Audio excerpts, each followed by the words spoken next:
Broadcasting from the commodity capital of the world, Zurich, Switzerland, this is Insider's Guide to Energy.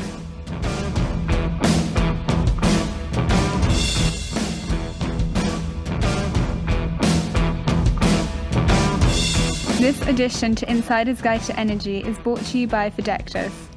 Go to www.fidectis.com for more information.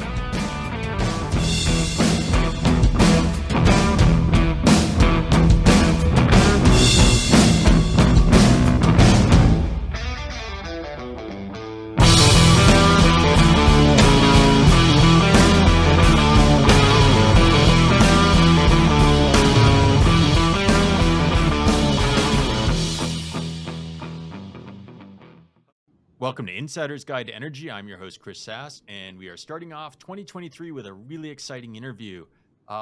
As you're probably aware, we're doing quite a bit with EVs this year. We started our EV mini-series. We've done a lot on battery technology. We've done a lot on solar, and we've even done things about charging stations. And I happened along, I was seeing a post the other day that I think either Martin or Renska posted saying that they were taking a car and driving from Europe across to South Africa and back in a solar car. And I couldn't help but reaching out to them because I'm not sure EVs are quite ready for that. I'm dying to hear how this expedition goes and hear what they say about it. So, Martin and Renska, welcome to the program. Thank you. Thank you for having us. Thank you. Yes. So I can see in the background that you're at a beach somewhere. That doesn't look like Europe. So where are you at in this journey? And maybe you want to introduce yourselves and tell our audience what you're up to. Yeah, we can do. Currently, we're at the beach in Senegal, in the southern part of Senegal. And we are at the beach because there the reception is the best. So just a quick look. We have a view on the beach. And we are sitting here because the reception is okay. I'm Mart, one of the co-founders of 4x4 Electric, and I'm an engineer, project management, this is how I am, who I am.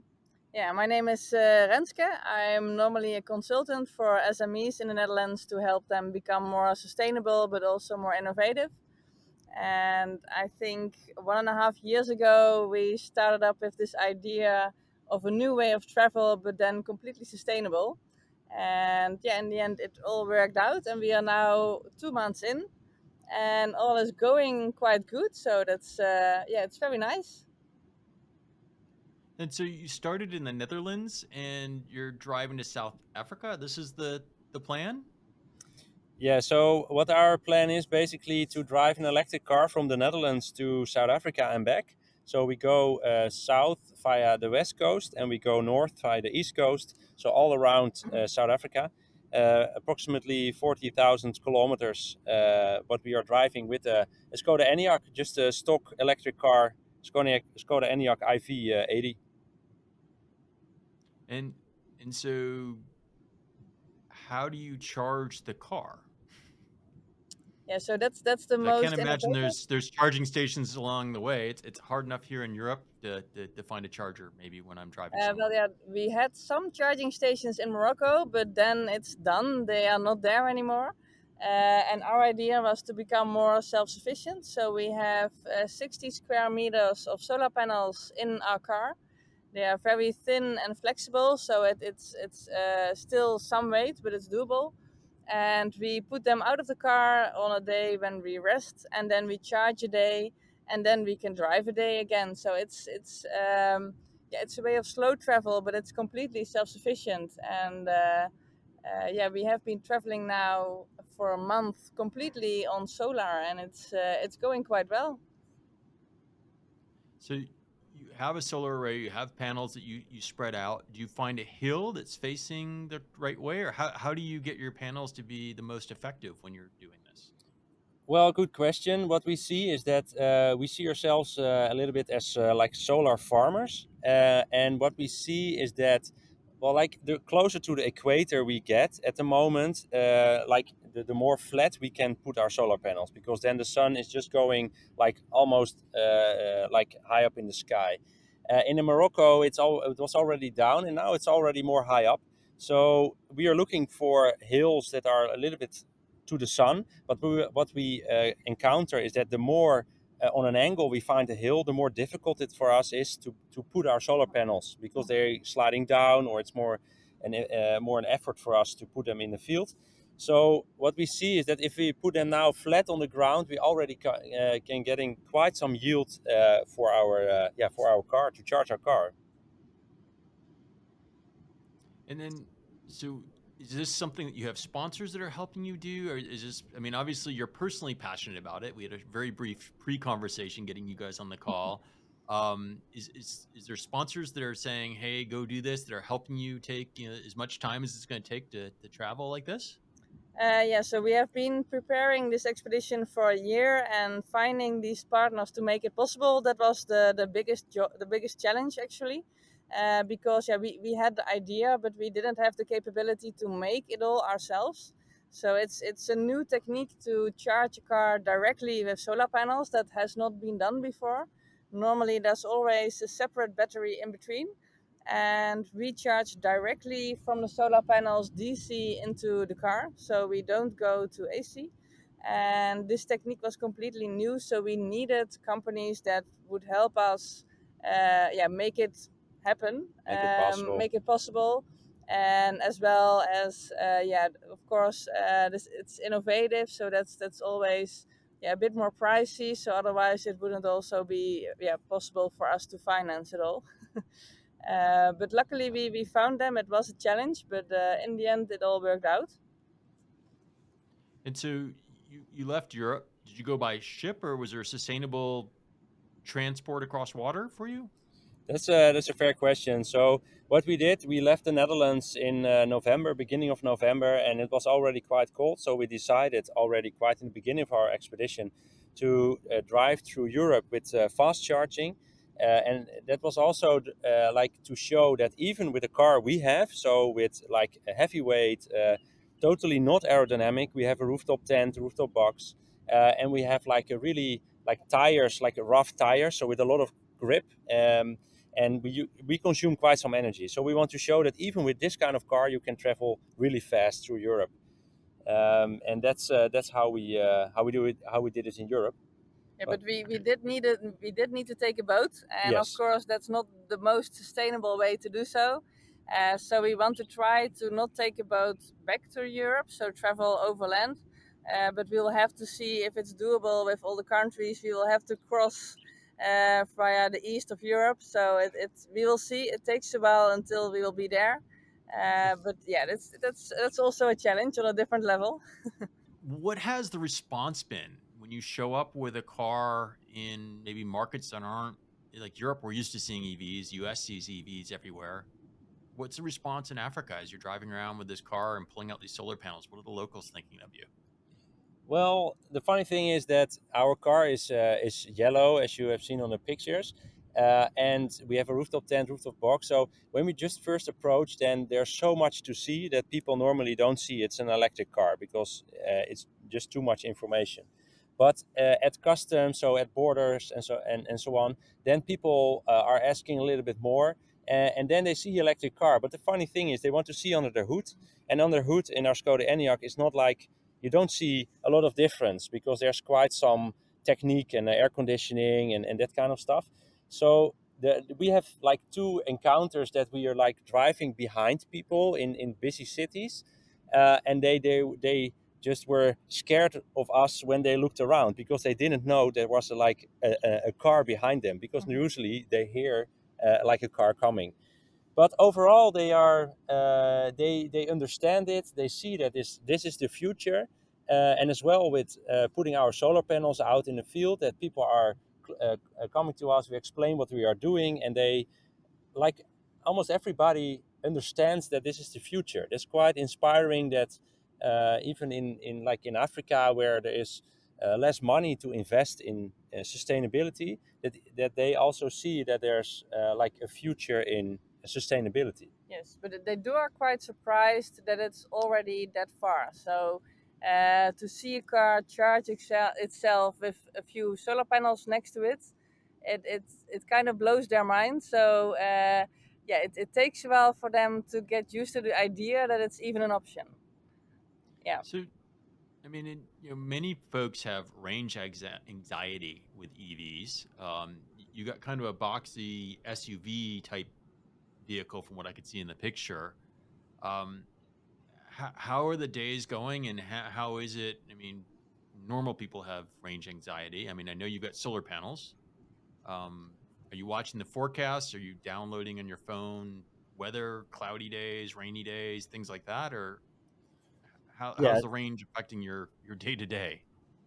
So what we are seeing is that we can do like 450 kilometers on a full battery, and we have the ENIAC with the big battery. So we have like a little bit over 70 kilowatt hours of energy we can store, giving us this 450 kilometers. But we drive only like 50 kilometers per hour, so we don't drive fast, and therefore we see ourselves more like sailing because we are really depending on the weather. So if the weather is good, we have a lot more energy. So what we now normally do is we check the weather on clouds, and if there are a few days of clouds are ahead, then we just drive a little bit slower. We drive, well, not slower than 50 kilometers per hour, but we drive less on a day, and we estimate how far we can drive, and then charge on the next day or the day after with the solar panel. So we're really looking for the weather. Yeah. And you don't do any slow charging. You don't get to a hotel anywhere or truck stop or anywhere and plug into the Yeah, conventional we, grid. we did do this in the beginning. So we started with the solar charging in Morocco. And yeah, our aim is to charge at least the half of the time with our solar panels. So in Morocco, we used also sometimes a wall outlet, also because we were ourselves getting used to the technique, as we didn't test it that much in the Netherlands before. But now that actually, since we arrived in Mauritania, we have only charged with solar, as we got used to it, and we now feel very comfortable in this way of charging. So in the beginning, it's mostly getting used to, like, how do you find a spot where you can put all your solar panels out in a safe way and in a good way. But at some point you notice that's actually quite doable, and nobody means any harm, and they actually find it more interesting. So yeah, that gives you more comfort in the way of travel. And now we have been traveling this way for a month. Yeah, so a And month, and then like over 1,500 kilometers in a row. yeah. So that's just for us. It's still like feels so surreal. But our car is like 2.5 tons, and we are driving already 1,500 kilometers purely on solar in 4 weeks. That's just something. It works. Like Yeah. sustainability, like solar panels, it just works. It's just Yeah. And the Well, how many funniest meters of solar panels when they're all laid out? How many meters do you need? yeah. So 60 square meters. 11 kilowatt peak of solar.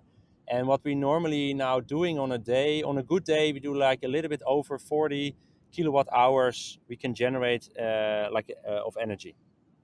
Did you bring spare panels, or do you have a supplier that will ship you things if you have breakage along the way? No, we didn't bring any spares, so we have 60, and if a couple of them would break, that wouldn't be a problem. We would charge a bit less quickly, but it would still work. So if at least half of them stay active, then it's no problem. We just go slower. So that, yeah, that's kind of the way we want to do it. But we Um, have agreements with our suppliers. So yeah. it's like our whole it's an experiment, it's expedition. So some things can go wrong. For example, we had yeah, it's a funny story, but we had a goat that run over our solar panels a few weeks ago, and for us it was quite well. We scared a lot because we thought, okay, it damaged the solar panels. It happened suddenly, but it didn't damage them because they're still working. But we have agreements that if a couple of solar panels will break, we can have like spares. But up to now, we don't need them. And so, what do you hope the message? I mean, obviously, your message is sustainability. For folks that are listening, there is a website that I'd encourage you to check out, and I assume there's updates, and we can follow you on the website. But what's the message you want to get? So I get that you can get a solar car, you can drive 1,500 kilometers to start with. I mean, hopefully, it's going to be a lot more. How is this impacting, or how is this going to show the world that we're ready for this kind of energy? Yeah, our aim is mostly to inspire people that a lot more is possible than we expect. So what we are doing hasn't been done before, and we are just two regular a Dutch couple that had this idea and started investigating if it was possible. And now we are doing it, and it's going way easier than we expected. So our aim is mostly to challenge people to try something else as well, and that it's a lot of fun to do that. So up until now, sustainability is always something we have to do and we should do more, and we don't do enough. And we want to make it something fun that can have a very good impact as well.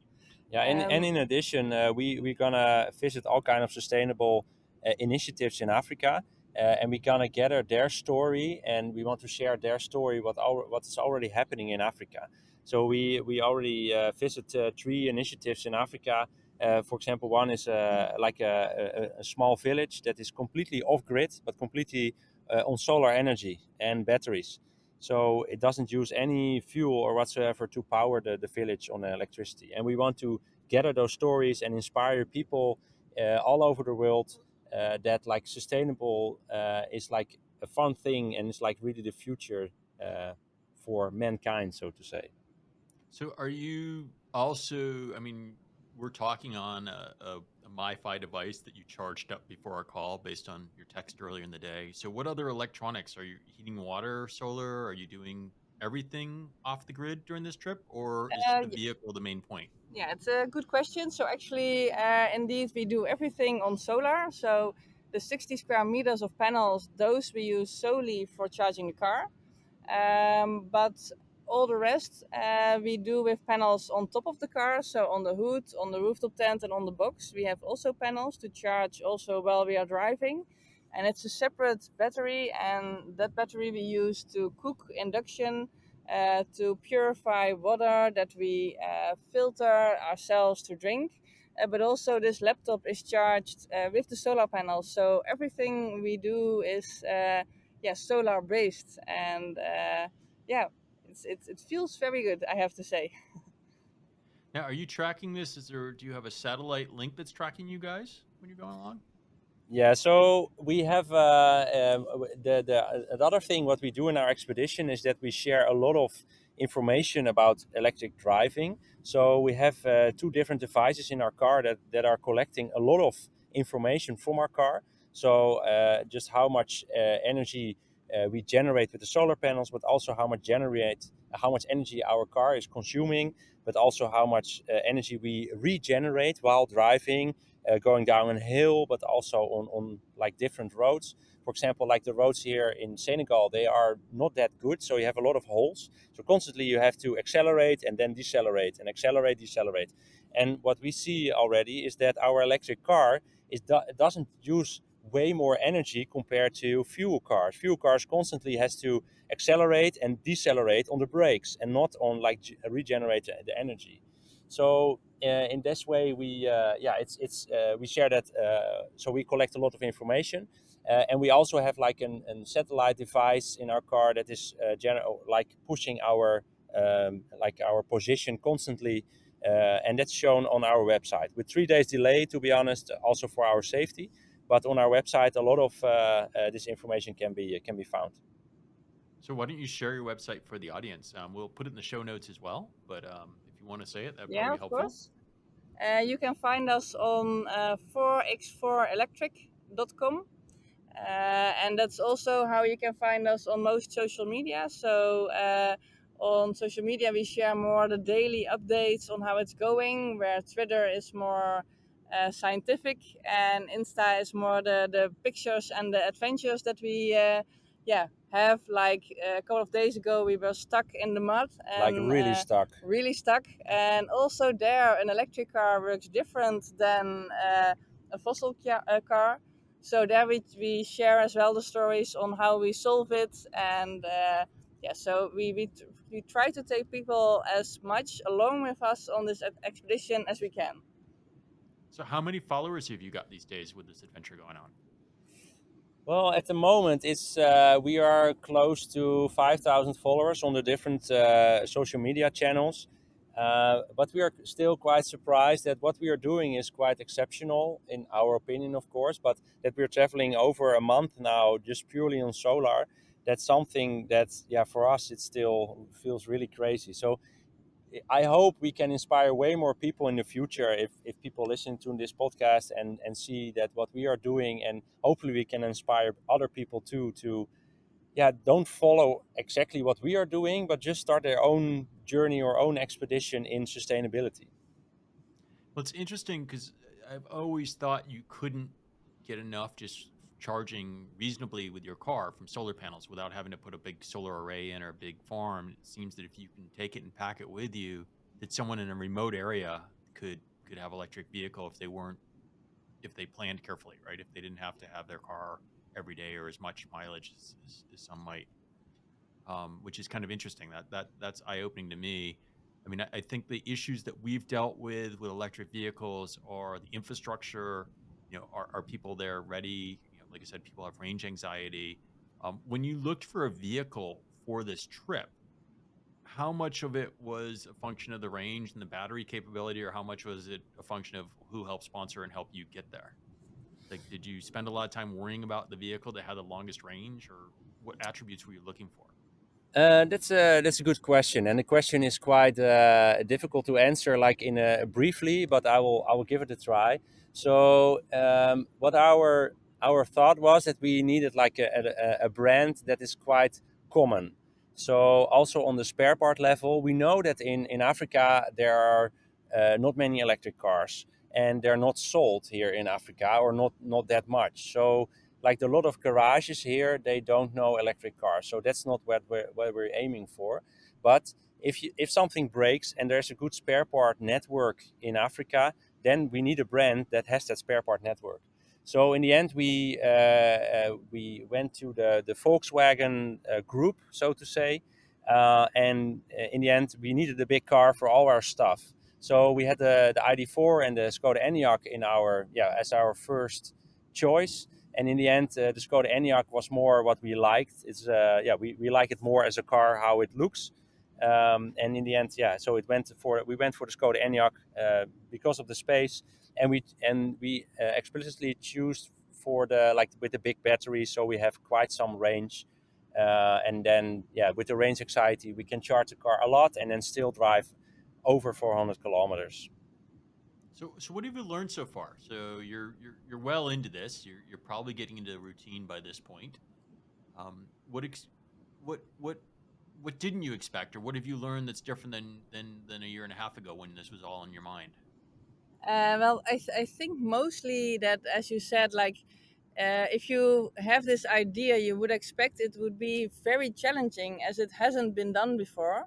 But what surprised me most is, for us, we had to get used to it as well. But now that we are, for us, it's like almost normal to travel this way, and it's so much more comfortable than I had expected. So I would have thought I would have to wait longer at places to be able to charge and couldn't drive, or to, yeah, I don't know, get stuck, or I don't know. And it's going so fluently. We are, if we compare us to other travelers that are crossing Africa, we are just as fast traveling as they are. They also have a day of rest every now and then. So it's not that big of a difference in that way. So actually, I'm mostly surprised how easy it is. And I think that might be also the problem why we are not that, yeah, known yet in the amount of followers, as everything is going quite well. So Almost too smooth. too smooth. People like stories where it's It's early going innings, wrong, guys. and it's, yeah, they want it to be challenging, and you need to solve an issue that's almost unsolvable. But yeah, everything's going so good. We're like, yeah, we can make up stories, but that also is not what we want to do. And So also an interesting thing is that what I already mentioned, we drive quite slow, so we never drive over 50 kilometers per hour, and that sounds very slow. But on the other hand, we see quite a lot of the country. So when we are driving, you have still quite some time to look around. As one of us are driving, then still the driver can look around. And what you normally hear, we asked a question on Instagram on other overlanders, as the way of living is called, and they drive like constantly 80 kilometers per hour. So they're really focused on the road, and yeah. So for us, it's just like traveling slow. It's really like feeling very relaxed. Yeah. So are the highways, when you've been on highways though, that's a bit slow. So are you causing traffic? People getting Well, frustrated we with you at that speed? Yeah, so what we're doing is we don't take well, first of all, you don't have a lot of highways in Africa, Not to be anymore. honest. uh, but what we normally do, we take secondary roads, because when we're driving on a highway and we drive 50 and we are passed with like 100 or 120, that doesn't feel safe. So when we are really on a highway, we drive a little bit faster, just to have like the difference in velocity is not that high. But normally on secondary roads you drive 50. And the funny thing is that driving 50, we are still getting overtaken a lot. But then because we are driving so slow, it's not that dangerous. And what we heard of other overlanders who driving like 80, they got also overtaken. But then they overtake with 90 or 100 kilometers per hour, and then it's getting way less safe, because the overtaking costs more meters on the road compared with the traffic ahead. So, so, so what I've heard so far is that it's been easier than you thought. You had European charging across Europe when you went down, and then a little bit in Africa. Then you switched to 100% solar. So your intent now is to stay on 100% solar for as much of the journey as possible, and that it's been pretty carefree. It seems to work, and it takes you about 24 hours to recharge, or 12 hours. How long does it take the to get a reasonable charge to go the next day? Like Yeah, you drive one day and you rest a day. if it's a blue sky, then we can charge above the 50% in a day. So yeah, you never drive the car completely empty, and you never charge it completely full. So normally we charge one day, and we can drive then 1 or 2 days depending on how far we drive.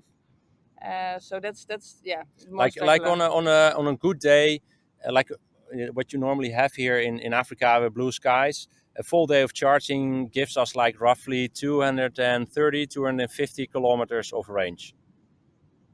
And then the one thing that comes to mind to me is, can you ever leave your vehicle? Like, I mean, security wise, you've got a lot invested in this trip and a lot of gear in that car. So do you guys go exploring away from your vehicle at all? Or are you pretty tied to your vehicle because of the adventure? Well, yeah, at the moment we are at the beach and the car is somewhere else, so we do leave it. But when we are charging, then we always somebody stays at the car, because as well the panels are just laying out there.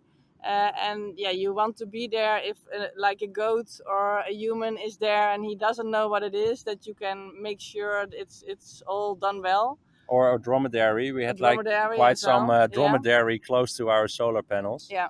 But yeah, as well, we have like a wrap on our car, and you cannot really see what's in the car when you walk around the car. So therefore, our car is quite safe. And what we notice is that because you are so visible for everybody, that's giving us some kind of extra safety, because people don't dare to approach our car when we're not there, because yeah, if they do something, then yeah, it's too visible. Got it. Got it. Yeah, I just was wondering that. That this was coming to mind with all this gear and looking at the pictures of how you have it all loaded up. Well, I think it's pretty exciting. I reached out to you as motivated to hear the story, and I really appreciate you sharing it. I'd love to hear more from your adventures. We'll share on the video. We'll share some images and some how to get in touch with you guys or how to follow you guys. Any final thoughts you want to share with the audience? Because generally, it's energy professionals, it's people studying energy, it's the future energy leaders, and that's who listens to our show. So, anything you want to share with them? Well, like for the engineers, what quite interesting is for how we are charging is that we are charging with DC. So as every engineer knows that, and other people of course as well, but solar panels generating DC, and a battery is also required DC to charge. And what we are doing is that our solar panels going into our DC converter, and like DC is coming out of the converter as well. So we charge via the CCS port of our car. So we have a very efficient way of charging our car, maybe up to 20% more efficient than if we first went to AC. So on a technical side, we have quite an interesting equipment with us. But we're still testing. It's not ready for the market yet. But with a few software updates, it will be ready. But that's something I really would give some engineers, if they are interested, just contact us and we can explain a little bit more about it. Yeah, and So do you maybe as expect well. people to? I'm sorry. Did you expect people to then have solar panels of their own to be kind of charging their vehicles, or are you expecting more commercial application of DC to DC based on what you're saying?